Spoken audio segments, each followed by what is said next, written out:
अब वो शिकारी कहता है कि हे भगवान, मैं एक गरीब व्यक्ति, जंगली व्यक्ति, और आप एक राजा, आपका और मेरा क्या अकाउंट था, कौन सा हिसाब था, क्या मैं जान सकता हूँ?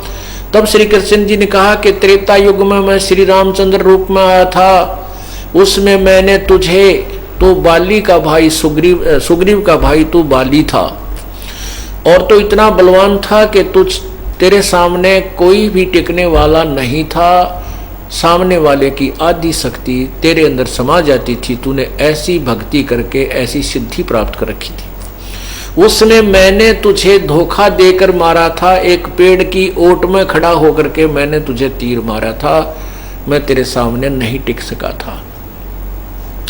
अब वही जो धोखा मैंने तेरे साथ किया था, आज तूने मेरे साथ उसी धोखे का बदला ले लिया, आज मेरी मृत्यु तेरे हाथ से इसीलिए हुई है। आप चिंता मत करिए, आप जाइए और द्वारका, अब किसी को बताना नहीं कि मैंने मार डाला है, और मेरा संदेशा द्वारका में भिजवा दे कि वो श्री कृष्ण जी की अंतिम श्वास गिन रहा है और सब यादव मर चुके हैं लड़के, और पांडवों को बुला दिया जाए, वो हमारे रिश्तेदार हैं। क्योंकि अर्जुन के भगवान श्री कृष्ण की बहन की शादी हुई थी, सुभद्रा ब्याही थी। पांडवों को पता चला तो पांचों पांडव वहां पहुंच गए।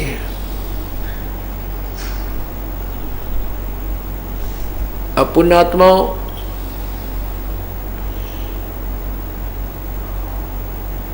आपने गीता जी को सुना कि अर्जुन युद्ध करने से मना कर देता है, आमने सामने सेनाएं खड़ी हैं, और अर्जुन कहता है कि इन सामने खड़े भाई भतीजे, रिश्तेदार, बहनोई, साले ससुरों को मारने से अच्छा तो हम भीख मांग कर भी अपना निर्वाह कर लेंगे। उसको भी मैं उचित समझता हूं, लेकिन ये झगड़ा नहीं करना चाहता, ये युद्ध नहीं करना चाहता। उसमें श्री कृष्ण जी में प्रवेश काल कहता है कि तू युद्ध कर ले, तुझे कोई पाप नहीं लगेगा, ये सबको मैंने मार रखा है। श्री कृष्ण जी ने उस काल के आदेश से, उस काल के आदेश को श्री कृष्ण जी का आदेश मानकर स्वीकार कर लिया था। युद्ध समाप्त हुआ, पांडव विजयी हुए, कौरवों का विनाश हुआ, युधिष्ठिर जी को गद्दी पर बैठाया गया। युधिष्ठिर जी को गद्दी पर बैठा दिया गया। कुछ दिनों के बाद युधिष्ठिर जी को बहुत बुरे बुरे सौपन आने लगे और बहुत बेचैन रहने लगा, ना खाने को दिल करता, ना पीने को, बहुत बुरा हाल हो गया।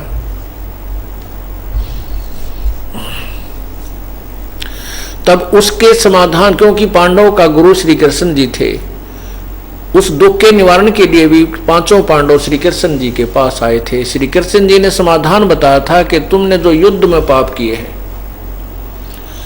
उन पापों का प्रभाव तुम्हारे ऊपर प्रभावी है, दबाव दे रहा है। उसका समाधान है कि एक यज्ञ करो, अश्वमेध यज्ञ करो, उसमें एक शंख रखा जाएगा अलग से, और वो शंख अपने आप आवाज करेगा जब सभी उपस्थित गण भोजन पालेंगे, और यदि शंख ने आवाज नहीं की तो समझो तुम्हारा यज्ञ पूर्ण नहीं हुआ और तुम्हारा कष्ट निवारण नहीं होगा। ऐसा ही किया गया।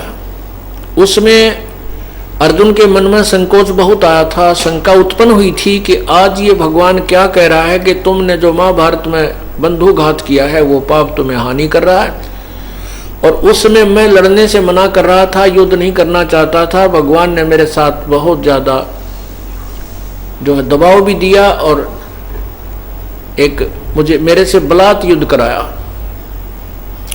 भयंकर रूप दिखाया, डराया, धमकाया और कहा था कि तुम्हें कोई पाप नहीं लगेंगे, तुम युद्ध कर लो। फिर वो यज्ञ किया गया, वो यज्ञ भी पूर्ण परमात्मा कबीर परमेश्वर की कृपा से ही संपूर्ण हुआ था। वो ब्रह्मा जी, विष्णु जी, शिव जी, श्री कृष्ण जी और सभी देवी देव जितने भी देवता थे, 88,000 ऋषि, 33 करोड़ देवता, 12 करोड़ ब्राह्मण, विप्र, 9 नाथ, 84 सिद्ध, ये सभी विद्वान थे। लेकिन वो शंख नहीं बजा था, उनसे पांडवों का की यज्ञ पूर्ण नहीं हुई थी। वो भी पूर्ण परमात्मा की भक्ति के कारण अर्थात कबीर परमेश्वर की रजा से ही, वो एक सुदर्शन नाम के भक्त से जो कबीर परमेश्वर के सच्ची भक्ति करता था उससे संपूर्ण हुई थी। अर्थात उनके वो जो 3 ताप के अंतर्गत कष्ट था, जैसे कोई प्रेत आत्मा सताती है, जैसे युधिष्ठिर जी को वो प्रेत आत्माएं सता रही थी, जो युद्ध में व्यक्ति मरे थे, उनका दबाव था उसके ऊपर, वो भी श्री कृष्ण जी आदि से दूर नहीं हो पाया। वो भी पूर्ण परमात्मा के भक्त सुदर्शन जी से ही वो समाप्त हुआ, वो 3 ताप के अंतर्गत। अर्थात कबीर परमेश्वर द्वारा ही वो 3 ताप पांडवों का नष्ट हुआ था। अब जब पांडव वहां पहुंचे श्री कृष्ण जी के पास, श्री कृष्ण जी ने कहा कि भी मेरा अंतिम समय है और मेरी अब ये आज्ञा का अच्छी तरह पालन करना, मेरे अंतिम वचन सुनो। श्री कृष्ण जी ने कहा कि तुम सभी पांडव, 5 पांडव, तुम्हारी माता द्रौपदी आदि जाकर के हिमालय की तलहटी में 7 तप करो और तब तक करते रहना जब तक तुम्हारा अंत ना हो जाए।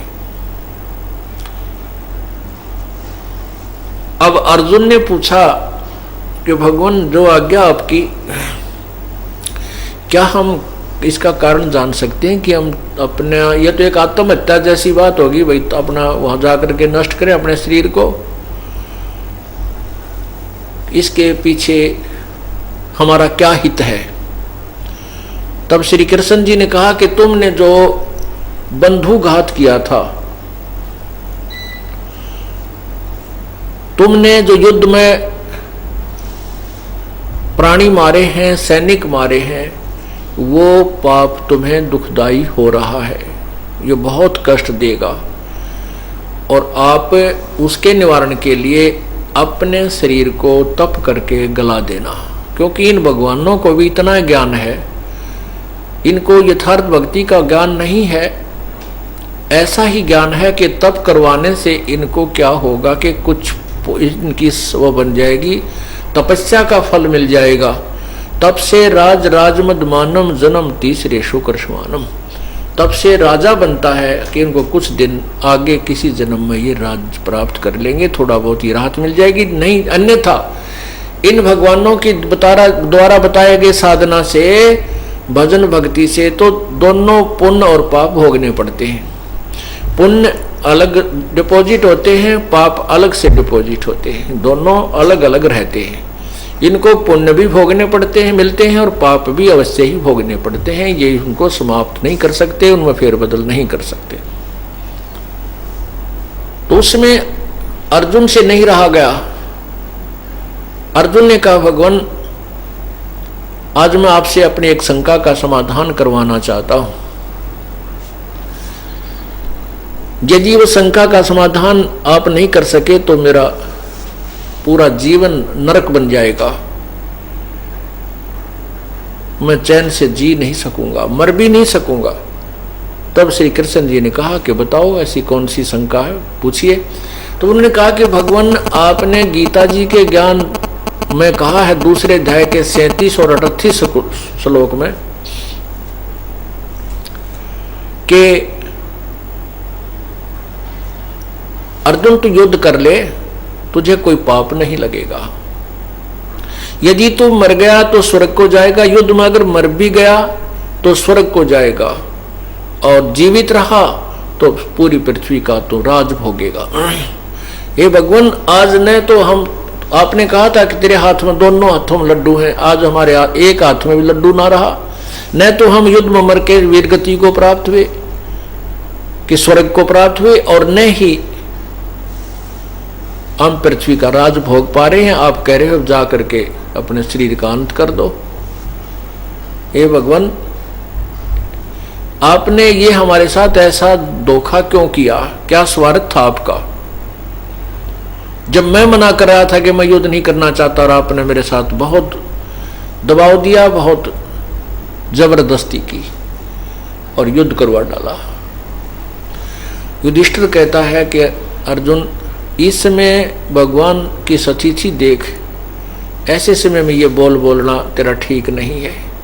आप ऐसे वचन मत कहो, भगवान को अंतिम श्वास ले रहे हैं, इनको जाने दो चैन से। तब श्री कृष्ण जी ने कहा कि युधिष्ठिर, इसने अपने मन की बात पूछने दे, आज मैं यथार्थ बात कहूंगा। तब श्री कृष्ण जी ने कहा, अर्जुन, ये भाई ना तेरे बस की बात थी ना मेरे बस की बात थी। क्या तो गीता में मैंने कहा और क्या कुछ हुआ, ये सब करवाने वाली कोई प्रबल शक्ति है, उसके विवश हैं हम, और जो कुछ हुआ भाई ये होनहार थी। ऐसा कहकर के भगवान और श्री कृष्ण जी ने कहा कि एक काम करना, तुम यहां से सभी औरतों को अपने साथ वहां ले जाना, इंद्रप्रस्थ। यहाँ पर कोई भी नर नहीं रहा है, सब यादव आपस में लड़ मरे हैं दुर्वासा जी के श्राप से। अब पुण्यात्मा इतनी कह करके भगवान श्री कृष्ण जी शरीर त्याग दिया श्री कृष्ण जी ने, और वहां द्वारका के बाहर वर्तमान में भी श्री कृष्ण जी का वो निर्वाण मंदिर बना हुआ है, जहां उनके शरीर का अंतिम संस्कार करके वहां समाधि दी थी, यानी वहां दबाया था। अब अर्जुन जो है अकेला सभी औरतों को लेकर के चल रहे हैं रथों में। अर्जुन भी अपने रथ में बैठा है, वही धनुष जिसके साथ युद्ध किया करता था अर्जुन के साथ है। रास्ते में जंगली लोगों ने, भीलों ने उन सभी को रोक लिया। कुछ तो लड़कियों औरतों को अपने साथ ले गए, कुछ सबका गहना तोड़ लिया, लूट लिया और श्री अर्जुन से को पीटा। अर्जुन से वो तीर नहीं चला जिससे युद्ध किया करता था। तब श्री कृष्ण जी को उल्हाना देता है अर्जुन कि अर्जुन, वो कृष्ण तो छलिया था, इसने हमारे साथ धोखा ही धोखा किया है। जब मुझसे युद्ध करवाना था तब तो मुझे शक्ति दे दी, एक तीर से एक ऐसे तीर चलाता था कि सैकड़ों हजारों व्यक्तियों को मार के दम लेता था। मेरे सामने टिकने वाला कोई नहीं था। आज वही अर्जुन और वही ये धनुष, और आज मेरे से ये धनुष उठ नहीं रहा है, बाजुओं में दम नहीं। तो यहां परमात्मा कबीर जी कहते हैं, न तो श्री कृष्ण जी धोखेबाज था, नहीं वो छलिया था, ये तो इनका पिताजी जो है काल, ये सब खेल खेलता है। ये स्वयं सामने नहीं आता, अव्यक्त रहता है, और कभी श्री कृष्ण जी में प्रेत की तरह प्रवेश करके, कभी किसी दूसरे में प्रवेश करके ये अपने उल्लू को सीधा करता है, अपने कार्य सिद्ध करता रहता है। अपुण्यात्मा, अब ये तीन ताप थे जो युधिष्ठिर जी को बुरे शोपनाना अर्थात प्रेत आत्माओं का दबाव था उसके ऊपर, वो भी ना श्री कृष्ण जी उसको समाप्त कर सके, और न ही 88,000 ऋषि, 33 करोड़ देवता, और ना ही 9 ना 84 सिद्ध 12 करोड़ ब्राह्मण जो वेदों का पाठ किया करते थे, उनसे भी उनका वो कष्ट निवारण नहीं हुआ, उन प्रेत आत्माओं का दुख दूर नहीं हुआ जो युधिष्ठिर को सता रहे थे। दूसरे श्री कृष्ण जी के द्वारा भी दुर्वासा जी का श्राप नहीं समाप्त किया गया। दुर्वासा जी ने यादवों को श्राप दे दिया था कि तुम्हारा नाश होगा। श्री कृष्ण जी ने 2 बार समाधान भी बताया। पहला समाधान बताया कि इस कड़े को और कपड़ों को घिसा घिसू के नष्ट कर दीजिए, तुम्हारा श्राप समाप्त हो गया। और फिर कहते हैं कि गंगा जमुना में स्नान कीजिए, तुम्हारा श्राप समाप्त हो जाएगा, साप नष्ट हो जाएगा। वो नष्ट, साप नष्ट नहीं हुआ, यादवकुल फिर भी नष्ट हो गया। श्री कृष्ण जी कुछ बचाव नहीं कर सके और दुर्वासा के साप व श्री कृष्ण जी की भी मृत्यु हुई। यहां परमात्मा कबीर जी कहते हैं, तुम कौन राम का जपते जापम, तात कटे ना तीनों तापम। तुम कौन राम का जपते जापम, तुम कौन से भगवान की भक्ति करते हो जिस कारण से तुम्हारे 3 ताप भी नष्ट नहीं होते। और परमात्मा क्या कहते हैं, अमर करूं सतलोक पठाऊं, तात बंदी छोड़ कहाऊं। परमेश्वर कहते हैं कि इन सब बंधनों को मैं काट दूं, कबीर भगवान जी कहते हैं, और इन सभी तीनों तापों को भी नष्ट मैं ही कर सकता हूं।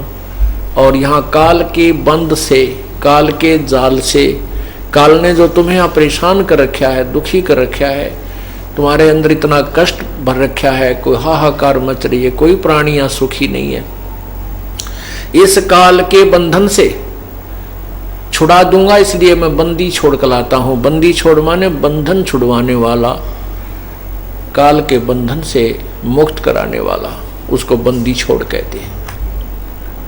इस प्रकार पुण्यात्माओं, सत्संग में आने से आपको ज्ञान होता है कि हम जो क्रिया कर रहे हैं भक्ति की या संसारिक कर्म जो हम कर रहे हैं, ये कितने ठीक हैं और कितने गलत हैं। तत्व ज्ञान रूपी तराजू में तोलकर ही हम देख सकते हैं। ये तत्व ज्ञान आपके समक्ष आ रहा है, सभी प्रमाण जो आप प्रतिदिन सुना करते थे वही, उन्हीं से ये निष्कर्ष निकाला जाता है, उन्हीं से ये सार निकाला जा रहा है जो आपके समक्ष तत्व ज्ञान रूप में पेश किया जा रहा है।